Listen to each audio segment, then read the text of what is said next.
Sebuah kisah mahakarya terbaik dari Esa Mintarja yang sangat populer di masanya, berlatar belakang kerajaan Singasari. Dengan bangga kami persembahkan kepada sahabat Permata TV tercinta semuanya dengan judul Kisah Pelangi di Langit Singasari.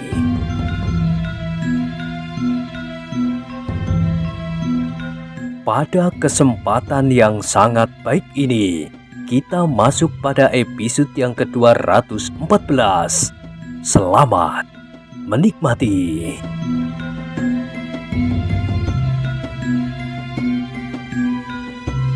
Pada episode sebelumnya telah diceritakan, sejenak aku itu terpaku diam, namun ia mencari jalan yang paling cepat untuk menghentikan Jajar yang gila itu, supaya ia tidak membakar dirinya sendiri hidup-hidup. Sedang waktu untuk itu tinggal beberapa kejap saja. Ketika Jajar itu telah menjadi semakin dekat dengan api, sedang para prajurit yang mengejarnya masih juga belum dapat menangkapnya, maka aku Tunggul Ametung sudah tidak dapat menunggu lagi lebih lama. Ketika terlihat olehnya sebatang bambu yang tergolek di sampingnya, maka segera diambilnya. Dengan cepatnya bambu itu dilontarkan ke arah Jajar yang sedang berlari kencang menuju ke dalam api yang masih menyala-nyala. Ternyata lemparan aku Tunggul Ametung itu tepat mengenai sasarannya.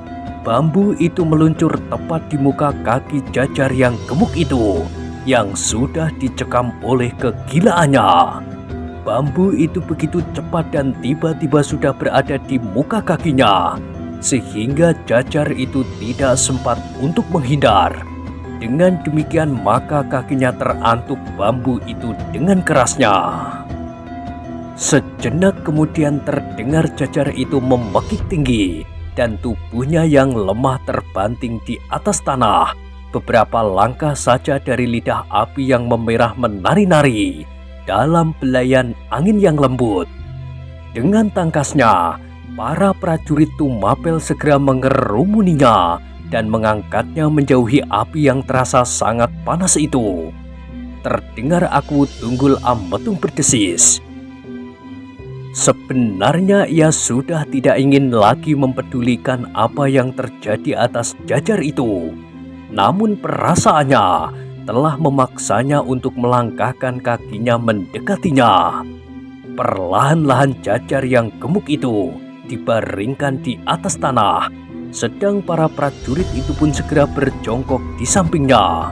Ketika aku tiba pula di tempat itu dan berdiri di arah kepalanya, maka tiba-tiba seorang prajurit berdesis.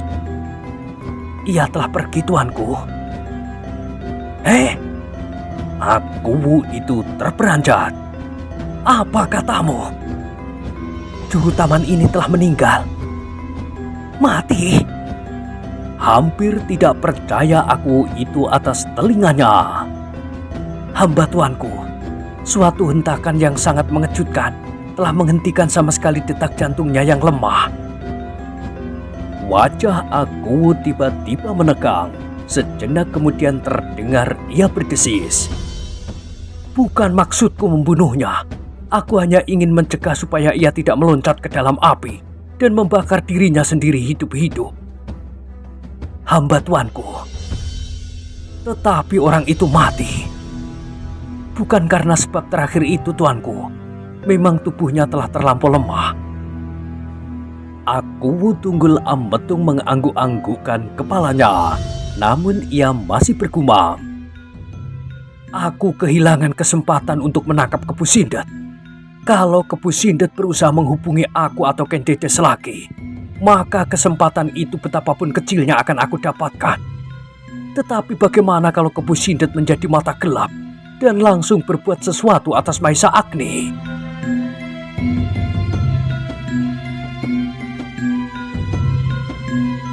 Tidak seorang pun dari para prajurit yang dapat menjawabnya. Mereka seolah-olah terbungkam saja, Hanya mata mereka sajalah yang berkerdipan memandangi mayat Jajar yang gemuk yang masih terbujur di hadapan mereka. Para prajurit itu terkejut ketika mereka mendengar tiba-tiba saja Akuwu itu berkata lantang, "Bodoh, juru taman itu memang bodoh." Lalu katanya, "Kepu Sindet itu harus binasa supaya daerah Tumapel menjadi aman." Dan sebelum para prajurit itu menyadari keadaan mereka, Akuwu itu berkata, "Kita kembali ke istana. Kita siapkan sepasukan prajurit pilihan. Kita akan mencari Kepu Sindet di sarangnya." Beberapa orang prajurit saling berpandangan, namun salah seorang dari mereka masih sempat bertanya, "Lalu bagaimana dengan mayat Jajar ini, tuanku?" Akuwu Tunggul Ametung tertegun sejenak, lalu katanya, "Bawalah, uruslah dan besok kuburkanlah." Prajurit itu tidak menyahut lagi. Mayat Jajar yang gemuk itu segera diangkatnya dan kemudian diletakkannya di atas punggung kudanya. Ketika para prajurit itu melihat Akuwu sudah meloncat ke atas punggung kudanya, maka mereka pun menjadi bergegas-gegas pula, berloncatan ke atas punggung kuda masing-masing.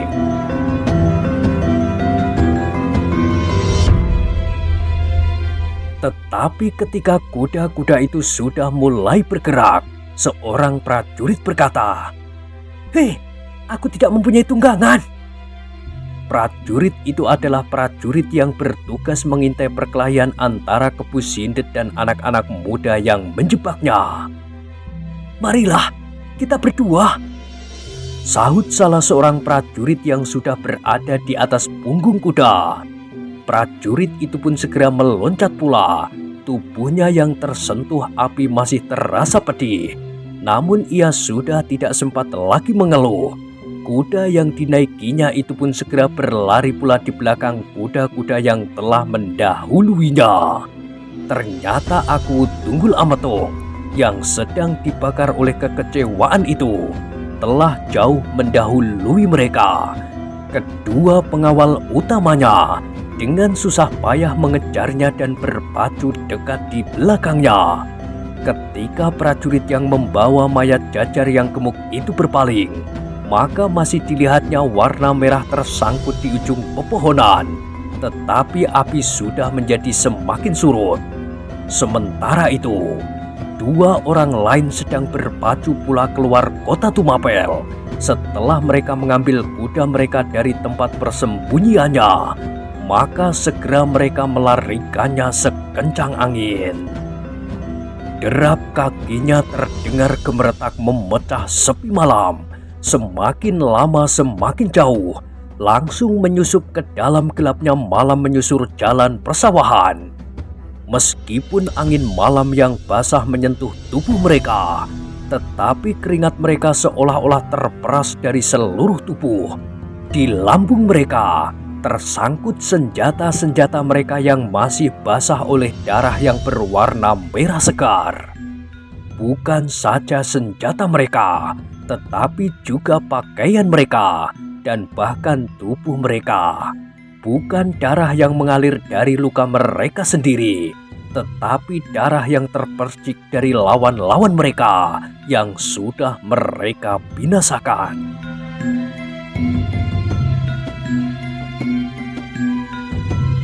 Kedua orang itu adalah Kepu Sindet dan Kuda Sempana.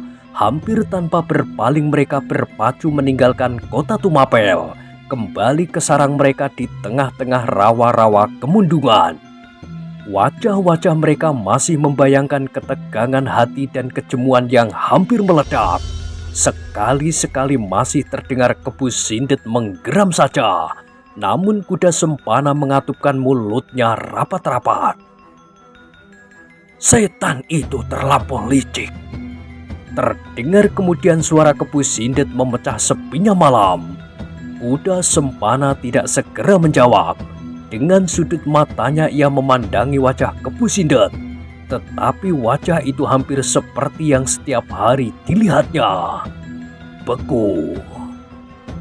Namun ketika kilat meloncat di langit, kuda Sempana melihat di dahinya masih membayang beberapa goresan yang bagi Kepu Sindet telah cukup jelas membayangkan hatinya yang bergolak dalam ketegangan.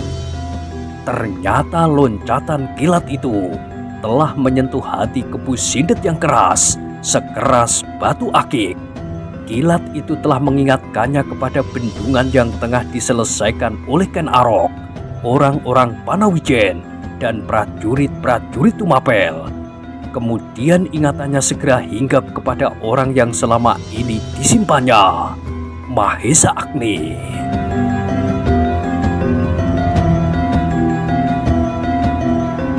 Nasibnya memang terlampau jelek, desis Kepu Sindet itu tiba-tiba. Kini kuda Sempana benar-benar berpaling memandanginya. Ia masih menganggap Kepu Sindet itu berkata tentang jajar yang gemuk yang telah diikatnya pada tiang rumahnya yang sedang terbakar. Tetapi ternyata Kepu Sindet meneruskan, "Aku hampir kehilangan kesabaran.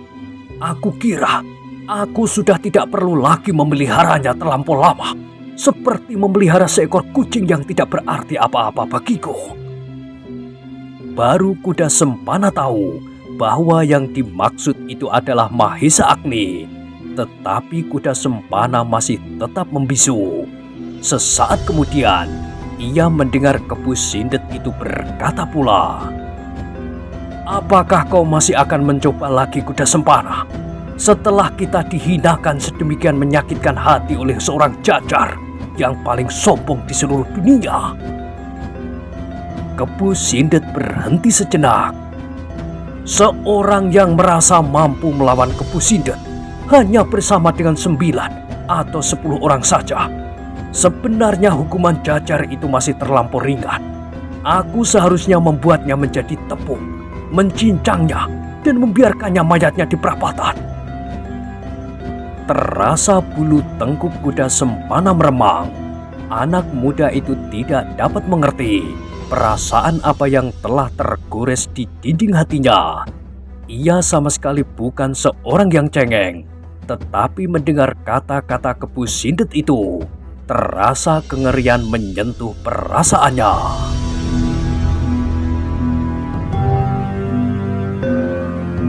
"Bagaimana?" Kepu Sindet mendesak. Kuda Sempana menggelengkan kepalanya. Ia sudah tidak ingin lagi menyeret seseorang ke dalam bencana dengan kesempatan-kesempatan yang dapat diberikannya untuk memeras Ken Dedes.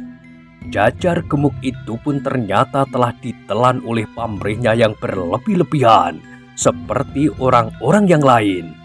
Bahkan jajar ini telah berbuat terlampau gila, melampaui semua orang yang telah pernah dihubunginya. "Apakah kau sudah kehabisan akal?" bertanya Kepu Sindet pula. Dengan suara parau akhirnya kuda Sempana menjawab, "Ya, aku sudah tidak tahu lagi jalan yang dapat kita tempuh." Kepu Sindet menggerak. "Bagus, kalau demikian, maka hanya ada satu cara, langsung menemui permaisuri itu, atau membinasakan saja Mahesa Agni. Tidak ada gunanya lagi membiarkannya hidup. Tetapi permaisuri yang terlampau gigir itu harus dapat mengetahui apa yang telah terjadi atas kakaknya. Biarlah ia tersiksa, seperti Mahesa Agni pula meskipun bukan tubuhnya." Kuda Sempana mengerutkan keningnya. Terasa sebuah desir yang tajam di dalam dadanya. Semakin cepat Kepu Sindet menyelesaikan Mahesa Agni, maka ia pun akan semakin cepat tidak diperlukannya lagi. Kuda Sempana sudah dapat membayangkan apa yang akan terjadi atasnya apabila ia sudah tidak diperlukan lagi. Mungkin ia akan dibunuh bersama-sama Mahesa Agni, atau mungkin dengan cara lain. Tetapi kuda Sempana masih mendengar Kepu Sindet itu berkata, "Hampir sudah tidak ada harapan lagi untuk dapat menghubungi permaisuri. Aku tidak mau terjebak untuk yang kesekian kalinya. Aku sudah terlampau bermurah hati untuk menunda kematian Maesa Agni." Kepu Sindet berhenti sejenak, lalu katanya, "Hei, kuda sempana, bukankah kau telah banyak menyadap ilmu dari Kemundungan di samping ilmu gurumu sendiri? Kau seharusnya telah menjadi lebih perkasa. Aku mengharap kau akan mampu membunuh Maesa Agni dalam suatu perkelahian yang menentukan. Apalagi Maesa Agni kini sudah menjadi semakin lemah. Kau akan mendapat banyak kesempatan untuk membalas sakit hatimu. Apakah kau ingin berbuat demikian?" Sekali lagi dada kuda sempana berdesir. Kali ini menjadi semakin tajam. Ia tahu benar maksud Kepu Sindet dengan kata-katanya itu. Ia akan menjadi tontonan yang sangat menarik bagi Kepu Sindet itu. Ia harus berkelahi melawan Mahesa Agni. Tetapi ia menyadari apakah yang akan terjadi pada akhir dari perkelahian itu. Siapapun yang menang dan siapapun yang kalah. Bagaimana? Kuda sempana masih berdiam diri. "Kau tidak perlu takut lagi kepada kelinci yang cengeng itu. Ia akan segera dapat kau jatuhkan. Kemudian kau dapat berbuat apa saja atasnya. Bukankah itu menyenangkan bagimu?" Kuda sempana masih belum menjawab. Namun tiba-tiba ia menjadi semakin muak kepada orang yang berwajah beku seperti mayat itu. Tetapi ia masih harus tetap menyadari bahwa ia tidak akan dapat berbuat apapun atas iblis yang mengerikan itu. Terbayang di ruang matanya apa yang baru saja terjadi atas Jajar yang gemuk itu. Kuda sempana menyangka bahwa Jajar itu kini telah menjadi abu setelah ia memekik-mekik dan berteriak-teriak ketakutan dan kepanasan. Terasa bulu-bulu tengkuk kuda sempana meremang. Jajar yang gemuk itu benar-benar bernasib malang. Ia telah hancur karena pamrihnya yang berlebih-lebihan. Sejenak keduanya saling berdiam diri. Kini langkah kuda-kuda mereka menjadi semakin surut. Mereka telah berada di luar kota Tumapel, di antara pategalan yang hijau kehitam-hitaman di malam hari. Ketika tanpa dikehendakinya sendiri, kuda sempana mengangkat wajahnya menengadah ke langit. Maka dilihatnya awan yang hitam melapisi cahaya bintang yang bergayutan di udara.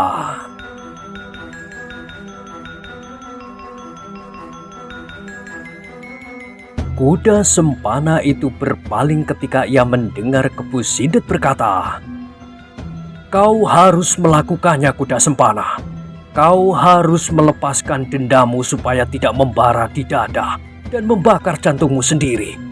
Kau akan mendapatkan gairah hidupmu kembali apabila kau telah berhasil melepaskan sakit hatimu. Selama ini, aku melarangmu untuk membunuhnya karena aku mengharap Maesa Agni akan dapat mendatangkan keuntungan yang tidak sedikit. Tetapi ternyata permaisuri itu terlampau gigir dan orang-orang yang telah menghubunginya adalah orang-orang yang terlampau tamak. Karena itu apabila aku tidak merubah pikiranku karena aku menemukan jalan yang baik dengan tiba-tiba, maka kau harus melakukannya. Kita bawa Maesa Agni itu ke Tumapel dan kau dapat membunuhnya di tempat yang pasti akan diketemukan oleh prajurit-prajurit Tumapel. Sehingga dengan demikian, berita kematiannya akan menyiksa perasaan permaisuri." Kuda sempana masih membisu, namun dadanya menjadi semakin berdentangan dilanda oleh kebencian yang tiba-tiba saja memuncak. Tetapi ia tidak dapat berbuat apa-apa. "Apakah kau sedang memikirkan cara yang sebaik-baiknya untuk membunuhnya?" bertanya Kepu Sindet karena kuda sempana masih saja berdiam diri. "Pikirkanlah cara itu." Kuda sempana tetap dalam kediamannya.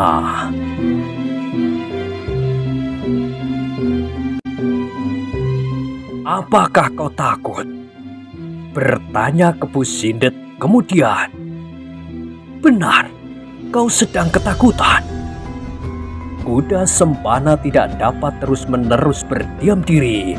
Karena itu maka ia menjawab, "Tidak, aku tidak pernah merasa takut kepada siapapun." Wajah Kepu Sindet yang beku masih tetap membeku.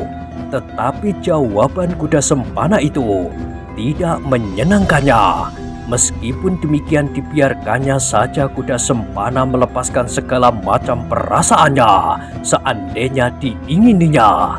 Di dalam hati Kepu Sindet berkata, "Kau memang sudah tidak berguna lagi bagiku.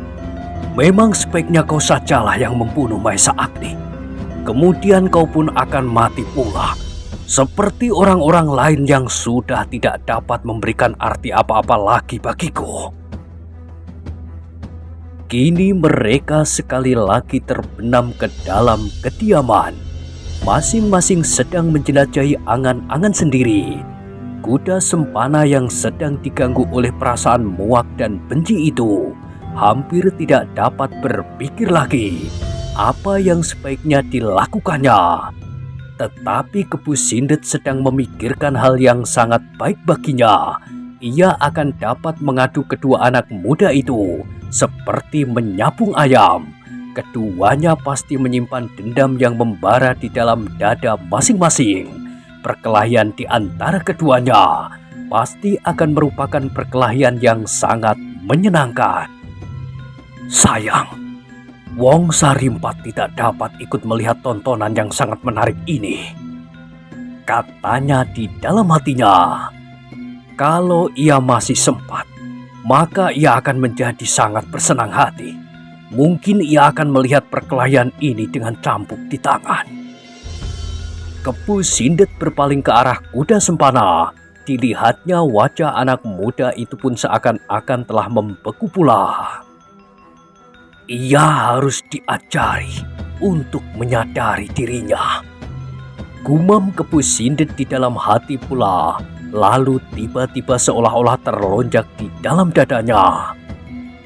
Aku pun harus menggenggam cambuk. Aku harus melihat seolah-olah dua ekor jangkrik sedang beradu. Aku harus menjaga keseimbangan mereka sehingga perkelahian itu akan menjadi sangat ramai. Ia kini menemukan suatu permainan yang baginya akan sangat menyenangkan. Mereka tidak perlu segera mati. Mereka harus tetap dipelihara. Mungkin aku dapat mempertontonkannya di rumah-rumah perjudian. Kepu Sindet itu tertawa di dalam hatinya. Meskipun wajahnya sama sekali tidak menunjukkan kesan apapun. Sekali-sekali ia masih berpaling memandangi wajah kuda Sempana yang acuh tidak acuh. Namun Kepu Sindet itu sudah tidak terlampau sering berbicara lagi. Ia lebih senang berangan-angan tentang perkelahian antara kedua anak muda yang akan dipakainya sebagai ayam sabungan.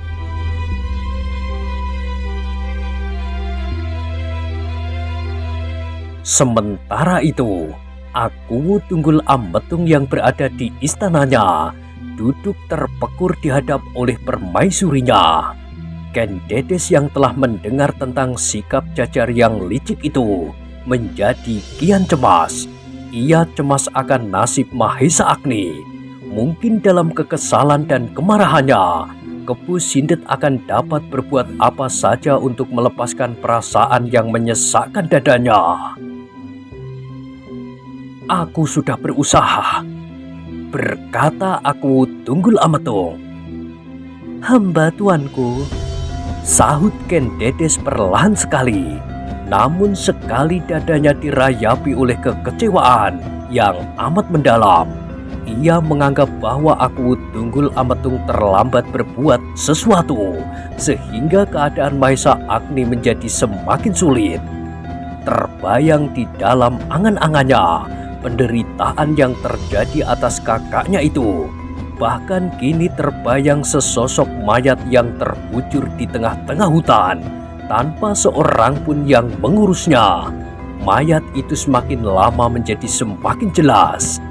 Mahesa Agni. Tiba-tiba Ken Dedes itu menjadi terisak-isak.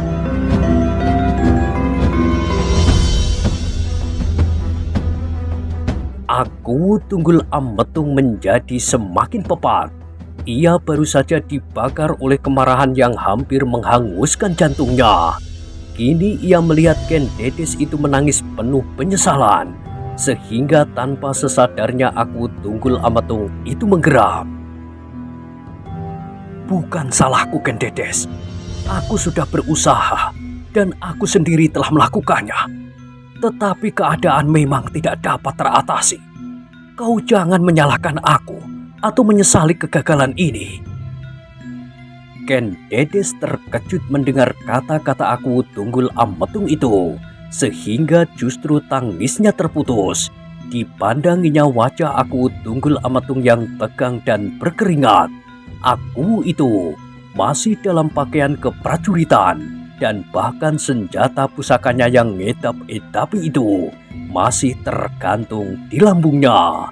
Tetapi aku yang hatinya sedang gelap itu berkata seterusnya. Kalau Kepu Sindet kemudian berhasil melepaskan dirinya, kalau aku terlambat datang ke rumah Jajar yang gemuk itu, sama sekali bukan maksudku. Bahkan seandainya Kepu Sindet itu kemudian menjadi gila dan membunuh Mahesa Agni, itu pun bukan salahku. Hamba tuanku. Tiba-tiba tanpa dikehendakinya sendiri Ken Dedes memotong. Hamba tahu bahwa tuanku memang tidak bersalah. Hamba sama sekali tidak menyesali tuanku. Hamba memang sedang menyesali keadaan yang pahit bagi hamba dan Kakang Mahesa Agni. Tetapi kau menyesal bahwa semuanya itu justru terjadi di hadapanku. Justru dengan sengaja kau tunjukkan kepadaku, seolah-olah kau sedang mengalami bencana karena kesalahanku. Mungkin kau menganggap bahwa aku tidak bersungguh-sungguh, atau karena aku tidak segera berbuat sesuatu. Tidak, tuanku. Sama sekali tidak. Hamba memang sedang menelan kepahitan yang tiada taranya, seperti apa yang selalu terjadi pada diri hamba. Kau mengutuki nasibmu sendiri. Kau anggap bahwa aku seolah-olah tidak pernah berusaha membuatmu bahagia. Bukan maksud hamba.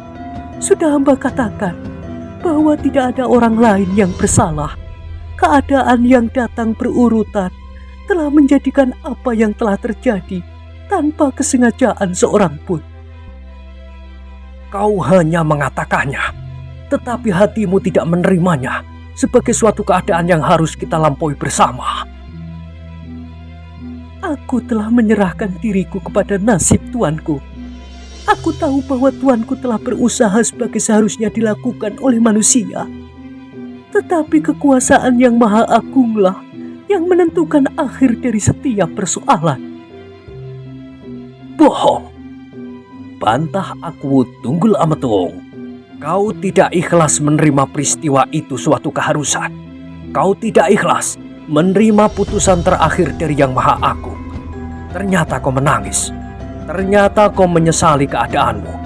Kalau kau menerima persoalan ini sebagai keharusan yang tidak dapat diingkari lagi, sebagaimana manusia tidak dapat mengingkari keharusan yang datang dari Yang Maha Agung, maka kau tidak akan menangis. Kau akan berkata dengan wajah tengadah, demikianlah kehendak Yang Maha Agung. Mata Ken Dedes masih berkaca-kaca, tetapi ia sudah tidak terisak lagi.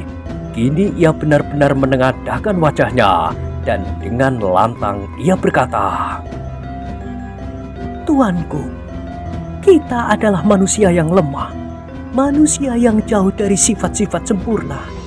Hamba pun dapat mengatakan seperti yang tuanku katakan. Hamba pun dapat menyebut apa yang sebaiknya hamba lakukan. Tetapi apakah hamba mampu? Apakah hamba sebagai manusia yang lemah memiliki kekuatan untuk melakukannya? Wajah aku Tunggul Ametung yang tegang menjadi semakin tegang. Bahkan dari sepasang matanya seolah-olah memancarkan pergolakan di dalam dadanya. dan ia masih mendengar Ken Dedes berkata seterusnya. Tuanku, bukan saja hamba yang bodoh ini yang tidak mampu untuk melawan perasaan hamba sendiri dan menempatkannya ke dalam keikhlasan sepenuhnya. Bukankah aku sendiri juga telah dibakar oleh kemarahan dan penyesalan bahwa tuanku tidak berhasil menangkap Kepu Sindet? Tetapi aku berdiri dalam persoalan yang berbeda. Nada suara Aku Tunggul Ametung meninggi. Aku sama sekali tidak menyesali orang lain, tidak menyesali apapun. Aku hanya menyesal saja karena usahaku tidak berhasil. Usahaku sendiri, kekuatanku sendiri. Tetapi sesudah itu, aku pun tidak menganggap orang lain bersalah. Dan tuanku dapat menumpahkan kepepatan hati kepada hamba. Dengan beraninya, Ken Dedes memotong kata-kata Aku Tunggul Ametung. Sebab tuanku adalah seorang Aku, seorang laki-laki yang mempunyai cara sendiri untuk melepaskan penyesalan hati. Tetapi hamba adalah seorang perempuan yang ada di dalam bilik ini. Selain hamba adalah tuanku Aku Tumapel, yang memegang segenap kekuasaan di tangannya. Apakah hamba dapat melepaskan kekesalan dan penyesalan kepada Aku dan membentak-bentak sekehendak hati? Tidak, hamba hanya dapat menangis. Hamba hanya dapat melepaskan penyesalan itu dalam butiran-butiran air mata. Kalau itu tidak menyenangkan hati Aku Tunggul Ametung, sama sekali bukan maksud hamba. Hamba minta maaf. Ken Dedes berhenti sejenak, tetapi wajahnya masih tetap tengadah dan bibirnya menjadi gemetar.